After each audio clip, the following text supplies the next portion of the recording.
through, just your impressions of what you did with the play. Certainly proud of the guys. Just from the standpoint of the long extended delay and the ability to stay focused, I really felt they played better as the game continued to go on. So I think a lot of positives, obviously a lot to clean up, but again, we talked before the game, you never know exactly what you're going to get until you get in front of those live bullets, and so it's good to see those guys respond. How do you evaluate the offensive line's play? I thought they did a nice job. They really did. They played extremely hard. I was very pleased with the ability to run the ball, when we needed to, and certainly on the explosive plays. It always starts with those guys up front. And so the ability for them to hold up in protection gave us time to throw the ball down the field, and I thought that was impressive. What do you think of Brock's first kind of game, getting that full, I guess you could say, full game of SEC?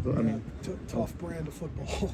I really thought that a couple times. I know certainly from the standpoint of running him at times, he plays physical, that he's got to get down and protect himself because we're going to need that guy. But I think we got a good player there. I think you guys were able to see that, the toughness, the resiliency, more so not when things were going good, but how he responded when things weren't going good. And we're certainly excited about his play. What did you see from the way he went through his progressions? I thought he did a nice job. I really did. I just think he's a really steady player, and I think you guys have gotten to know him. He's never too high, never too low. He knows exactly who he is, and I think that's the biggest thing in a game like that. Certainly in your first experience starting, the ability to just stay calm, one play at a time, stay focused, continually getting better. That's a huge bonus for us.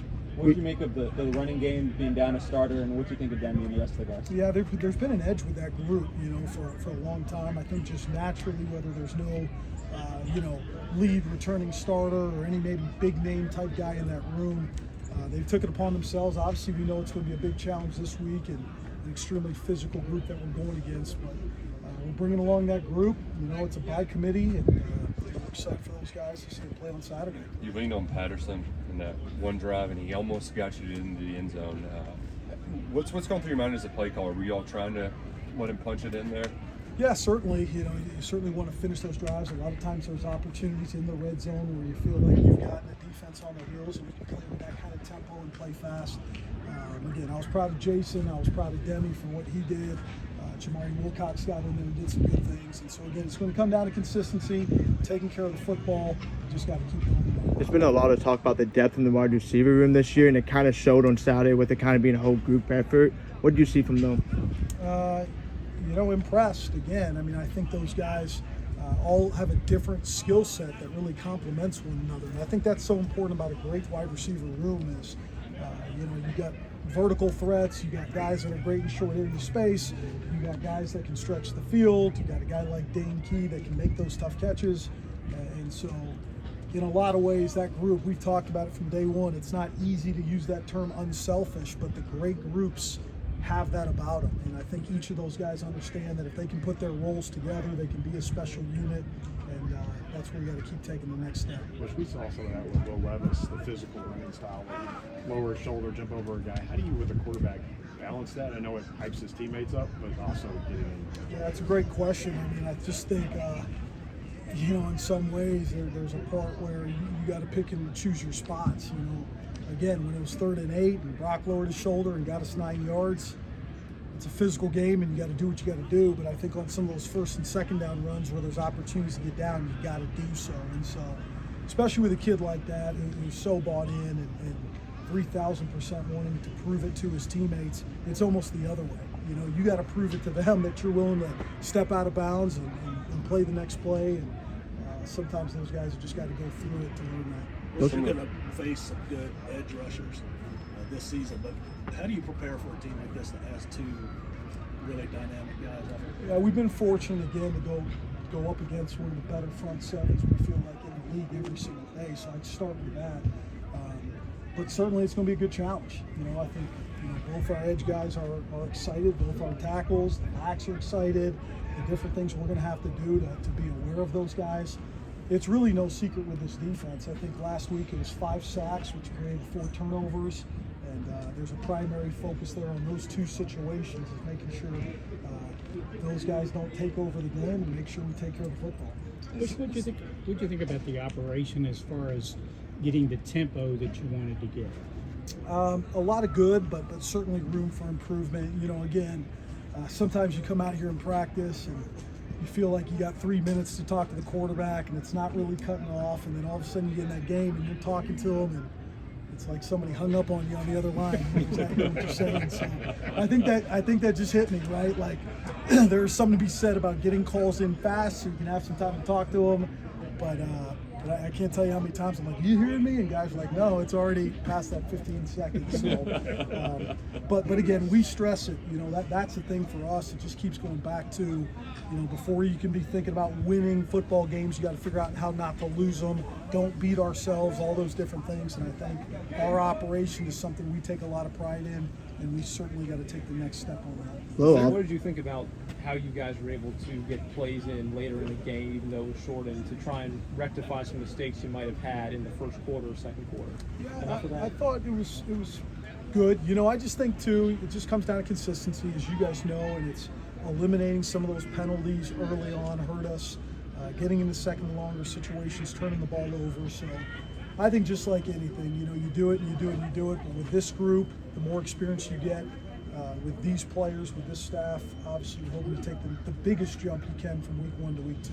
Is there any secret to emphasizing taking care of the football, or do you just got to repeat it yourself over and over? Yeah, I think, you know, certainly it's the emphasis from a ball security standpoint, but I think there's always the correlation to playing clean and being fundamentally sound in your technique and how it correlates to taking care of the football. Again, for us, it's on the tape from a week ago of situations where those two defensive edge rushers were able to have one-on-ones and were able to get takeaways. And so I think it's a mixture. It's fundamentally, but it's also schematically.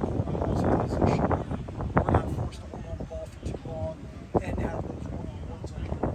Maybe let one explosive, but what have you seen from yourself in the last pass defense? Had 2 picks and a bunch of pass breakups last week. Yeah, we've gone against these guys. I feel like some of these guys have been there for like 7 years now, you know, so that whole DB room is similar. They got great length, you know, they got long speed, turn and run. So I think there's a ton of experience. You know, the corner 3's been there for a long, long time. The nickel 24 is an all-conference type player who I believe in his second year played a lot of football.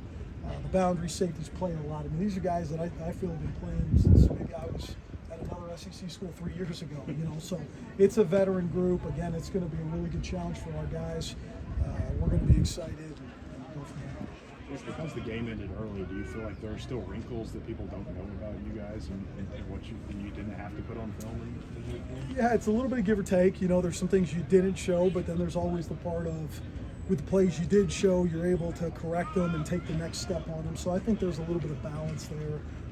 But, you know, I think all in all, certainly an interesting experience in our first one there. But, you know, we accomplished what we needed to and got enough reps to get a good evaluation. What was your reaction coming out to that 2 hours late and seeing 60,000 fans in the stadium? I've never seen anything like that. I mean that. I mean, I was in my office. I actually had Brock up there for about an hour and a half because we didn't know what was going on. We were rewatching cut-ups, this and that. And I finally said, hey, you know, let me just get down there to make sure, because I knew it was going to be a quick turnaround when they said it was a go. And I don't think I'll ever forget it, to be honest with you, in my life. I've been fortunate to be in a lot of places, but to walk out there after a 2-hour delay and see that place as packed as it was you got to slow down sometimes, and you got to be grateful and thankful for where you're at, and I will never, ever forget that. So.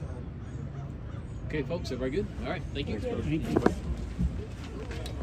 Go prepared for the pooch kicks. What goes into that? Over prepared? You know, he said you were prepared for the pooch kicks, and that's why Willie didn't really hesitate. So, do you have to prepare multiple wrinkles, knowing that Barryon's probably not going to get kicked too often? Well, I mean, whether Barryon is back there or not, you still have to be ready for those moments. You know, people can surprise you doing that. It's just part of our staple. It's part of what we do, making sure we check off all the things that can possibly happen in the game.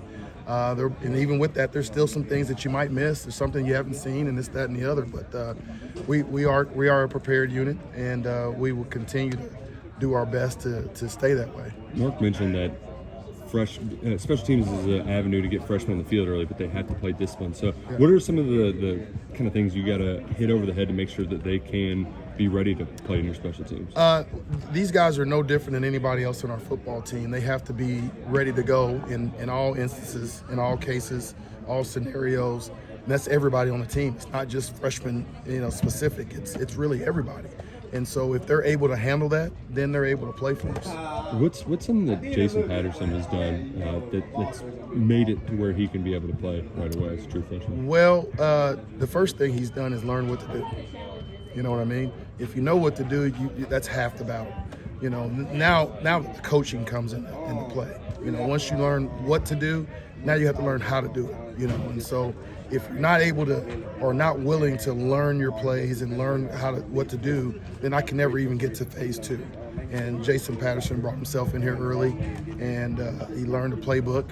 I remember turning January 1. I came at my office rather than sitting at the house, and Jason and Chip both came up to my office while I was watching film and getting ready for those guys, and we sat in there for 2 days in a row, breaking down last season stuff. So that type of commitment shows up, and that's why he's in the position he's in now. Did you see patience from your guys?